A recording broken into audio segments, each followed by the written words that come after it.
আবু দাউদ শরীফের হাদিস। হাদিসটা আবু দারদা বিশিষ্ট সাহাবী থেকে বর্ণিত। হাদিসটা এইভাবে আসছে হাদিসের কিতাবে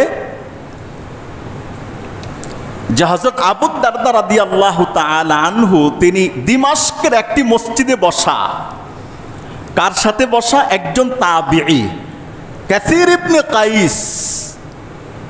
তিনি বলছেন, কুনতু মা আবি দারদা ফি মসজিদ দিমাশক। আমি এবং আবু দারদা দামেস্কের একটি মসজিদে বসা ছিলাম। ফা জাআহু রাজুলুন। আবু দারদার সন্ধানে একজন ব্যক্তি আসলেন। কোত্থেকে আসছে? এসে বলছে, ভাই আবু দারদা কোথায়? তখন দেখিয়ে দেওয়া হলো ওই যে লোকটা মসজিদে বসা, তিনি রসুলের সাহাবী আবু দারদা। ফাকালা ইয়া আবু দারদা। ওই আগন্তুক ব্যক্তিটি বললেন, আবু দারদা, জিতু মিন মদিনাতির রাসূল লিহাদিসিন। একটা হাদিস শোনার জন্যে আমি সেই রসুলের মদিনা থেকে দামেস্কের এই জায়গা পর্যন্ত আসলাম। একটা হাদিস শুনবো, আর কোনো মাকসাদ নেই। মদিনা থেকে দামেস্কের রাস্তা প্রায় 1303 কিলোমিটার। কত কিলোমিটার? 1303 কিলোমিটার, প্রায় 1000 মাইল। এখন তো 1000 মাইল অতিক্রম করাটা আমাদের কাছে একটি চারটিখানি ব্যাপার। যেই সময়ে বিমান, দ্রুতগামী রকেট, হেলিকপ্টার, অত্যাধুনিক যানবাহনের ব্যবস্থা ছিল না। মানুষের সর্বশ্রেষ্ঠ বাহন ছিল ওট। ওটের হাঁটা কেমন আপনারা জানেন, অথবা ঘোড়া। এই ওট বা ঘোড়া দিয়ে তিনি সেই প্রায় 1000 মাইল অতিক্রম করতে তার কত দিন সময়, কত মাস সময় লেগেছে সেটা এখন বলা যাবে না। এতদিন লেগেছে। বোঝা যায় যে বহুদিন সফর করে তিনি আবু দারদার সন্ধানে দামেস্কে গিয়ে পৌঁছলেন। কেন? একটা হাদিস জানবেন। কয়টা হাদিস? একটা হাদিস জানবেন। গিয়ে বলেন যে আমি বালাগানি আন্নাকা তুহাদ্দিসুহু আন রাসূলিল্লাহি সাল্লাল্লাহু আলাইহি ওয়াসাল্লাম। আমার কাছে এই মর্মে সংবাদ পৌঁছেছে যে এই হাদিসটা সরাসরি আপনি রসুল করিমের কাছ থেকে শুনেছেন। তা আমি চাই যে রসুলের জবান থেকে যিনি হাদিসটা শুনেছেন তার সান্নিধ্য গ্রহণ করে, ছাত্রত্ব গ্রহণ করে আমি হাদিসটা শুনতে মদিনা থেকে আপনার কাছে চলে এসেছি। মা জিতুলি হাজাতিন। আবু দারদা, এই উদ্দেশ্য ছাড়া ভিন্ন কোনো উদ্দেশ্যে আমি কিন্তু তোমার কাছে আসি নাই। অনলি ওয়ান উদ্দেশ্য। কয়টা? একটা। আবু দারদা বলেন, ওই হাদিসটা তুমি শোনো। সামি'তু রাসূলুল্লাহ সাল্লাল্লাহু আলাইহি ওয়াসাল্লাম। আমি রাসূলুল্লাহ সাল্লাল্লাহু আলাইহি ওয়াসাল্লাম থেকে শুনেছি, মান সালাকা তারিকান ইয়াতলুবু ফিহি ইলমা সালাকাল্লাহু বিহি তারিকান ইলা তুরুকিল জান্নাহ।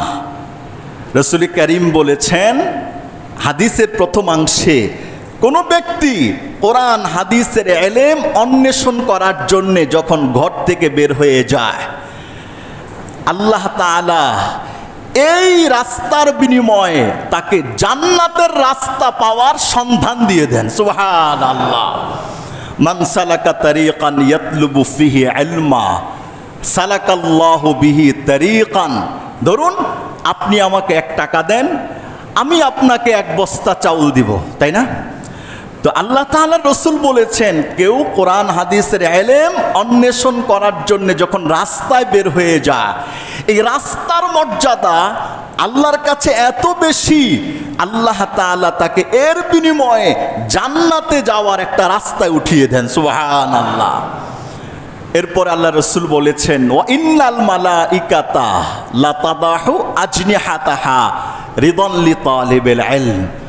যেই ছাত্র তালিবুল ইলম কোরআন হাদিসের জ্ঞানার্জনের জন্য রাস্তায় বের হয়েছে, ফেরেশতারা তাদের নূরের পাখনা ওই ছাত্রদের, হাফিজ কোরআনদের, আলেমদের পায়ের তলায় বিছিয়ে দেয়। সুবহানাল্লাহ বলেন।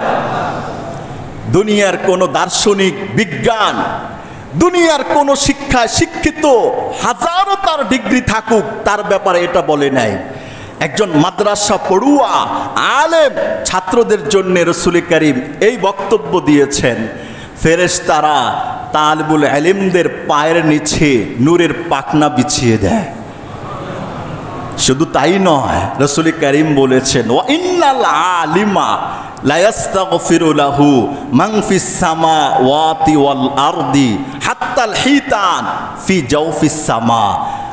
আলিমের মর্যাদা এত বেশি যে আসমান জমিনে আল্লাহ পাকের সৃষ্টি করা যত মাখলুক আছে, সমস্ত মাখলুক, এমনকি নবী করিম বলেছেন সমুদ্রের অতল গহীনে থাকা মাছ আলেমের জন্যে, হাফেজের জন্যে আল্লাহর কাছে ক্ষমা প্রার্থনা করতে থাকে অনবরত, কন্টিনিউ। সুবহানাল্লাহ।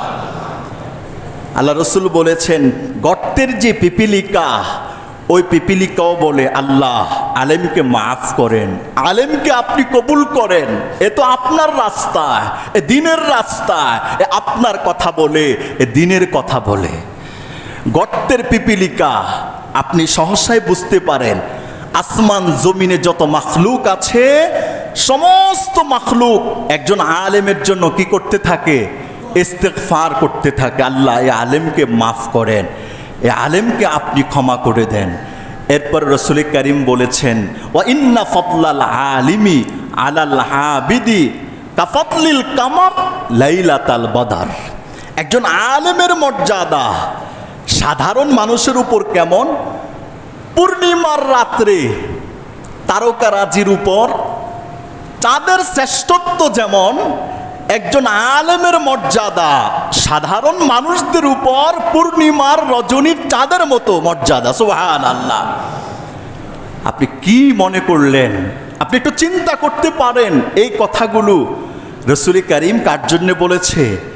কোরআন প্রেমিকের জন্যে, আলেমের জন্যে, একজন তালিবুল ইলম শিক্ষার্থীর জন্যে, কোরআন সুন্নাহের অন্বেষায় যে ব্যস্ত তার জন্যে, কোরআনের কথা যে প্রচার করে তার জন্যে, কোরআনের কথা যে বলে তার জন্যে আল্লাহ তাআলা কি মর্যাদা, শ্রেষ্ঠত্বের জায়গা তাকে নসিব করেছেন। এরপরে রাসূল করিম বলেছেন, ওয়া ইন্নাল উলামা ওয়ারাসাতুল আম্বিয়া। উলামায়ে কেরাম আম্বিয়ায়ে কেরামদের ওয়ারিস, উত্তরাধিকারী। সহজ কথা, সহজ কথা। উলামায়ে কেরাম আম্বিয়ায়ে কেরামদের কি? ওয়ারিস, উত্তরাধিকারী। এর অর্থ কি? আম্বিয়ায়ে কেরামকে আল্লাহ তাআলা যে এজেন্ডা বাস্তবায়ন করার জন্য পৃথিবীতে পাঠিয়েছেন, নবীদের আগমনের সিলসিলা তো কিয়ামত পর্যন্ত বন্ধ হয়ে গেছে, নাকি আবার কোন নবী আসবে? আবার কোন নবী আসবে? সর্বশেষ নবীকে মুহাম্মদুর রাসূলুল্লাহ সাল্লাল্লাহু আলাইহি সাল্লাম সর্বশেষ নবী। ওনার পরে আর কোনো নবী আসবে না। কাদিয়ানীরা নিঃসন্দেহে কাফের, কোনো সন্দেহ আছে? যারা এদের সহযোগী তারাও কাফের, যারা এদের চালিকা শক্তিকে সচল রাখছে তারাও কাফের। হাজারো কোটি কোটি মুসলমানদের প্রাণের দাবি কাদিয়ানীদেরকে কাফের ঘোষণা করা, যাদের শক্তি থাকা সত্ত্বেও ঘোষণা করে না তারাও কাফের। এটা কোরআনের কথা, হাদিসের কথা। কাদিয়ানীকে যে সাহায্য করবে সে কাফের হয়ে যাবে। কেন? খাতমে নবুয়ত, রাসূল করিমের খাতমে নবুয়তের চাদর নিয়ে যে টানাটানি করবে সে কি হয়ে যাবে? কাফের হয়ে যাবে। পৃথিবীর বিভিন্ন দেশে কাদিয়ানী আছে না নাই? বাংলাদেশে কাদিয়ানী আছে না নাই? এই কাদিয়ানীদেরকে কাফের ঘোষণার দাবিতে কত শত আলেমের প্রাণ অকাতরে রাজপথে বিলীন হয়ে গেল।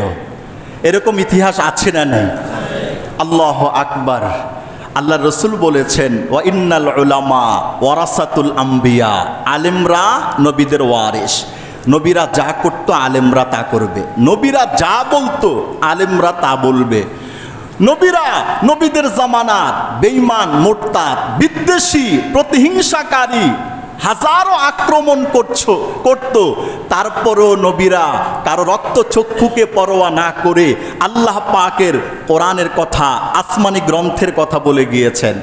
তাই না? কোনো কি সন্দেহ আছে? তো নবীদের পরবর্তীতে যেই সমস্ত আলেম থাকবে তারা নবীদের এজেন্ডাই বাস্তবায়ন করবে মৃত্যুর আগ পর্যন্ত। নবীরা করতে গিয়ে কত শত নবী, কত নবীদের কত জীবন কাহিনী, মর্মন্তুদ কষ্টের ইতিহাস আপনারা শুনেছেন। কেন শুনেছেন? যে এই নবীরা আল্লাহর কথা বলতে গিয়েই আজকে তারা ষড়যন্ত্রের শিকার হয়েছে। যোগে যোগে এইরকম হক কথা, কোরআনের কথা বলতে গিয়ে হাজারো হাজারো আলেম ওলামা ষড়যন্ত্রের শিকার হয়ে শাহাদাতের মর্যাদা নসিব হয়ে গেছে। কিয়ামত পর্যন্ত আলেম ওলামার এই রাস্তা, এই সারি থাকবে। আমি আপনি থাকবো না। কোরআনের জন্যে জান দেওয়ার আলেম থাকবে, রসুলের জন্য জীবন উৎসর্গ করে দেওয়ার আলেম থাকবে, আল্লাহর রসুলের জন্য নিবেদিত প্রাণ উম্মত থাকবে। ঠিক না ঠিক কথা বলে? ওয়া ইন্নাল উলামা আম্বিয়া লাম ইউয়াররিসু দিনারাও ওয়ালা দিরহামা। আম্বিয়া কেরামরা তার উত্তরাধিকারীদেরকে ধন সম্পদের মালিক বানায়া যায় নাই, ধন সম্পদের মালিক বানায় নাই। বাবা মরলে বাবার সম্পত্তি ছেলে সব পেয়ে যায়, মেয়েরা সব পেয়ে যায়। আলেম এরা নবীদের ওয়ারিস। প্রশ্ন আসবে, নবীরা মরার পরে কি রেখে গেছে? আল্লাহ রসুল বলেছে, নবীরা তার ওয়ারিসদের জন্যে ধন সম্পদ অর্থ কড়ি রেখে যায়নি। কি রেখেছে? ওয়া ইন্নামা ওয়াররাসুল ইলমা। তার একটা জিনিস রেখেছে, সেটা হলো ইলমের উত্তরাধিকার রেখে দিয়েছে। কাকে রাখছে? এলেমের উত্তরাধিকার। এলেমকে যারা বক্ষে লালন করবে, এলেমের কথা যারা বলবে। আল্লাহ রসুল বলেছেন, ফামান আখাযাহু আখাযা বিহাজ্জিন ওয়াফির। কেউ যদি এলেমকে ধরে নিজেকে ধন্য করতে চায়, আল্লাহ রসুল বলেছে তার চাইতে শ্রেষ্ঠ দামি আল্লাহর কাছে পৃথিবীতে আর কেউ নাই। সুবহানাল্লাহ।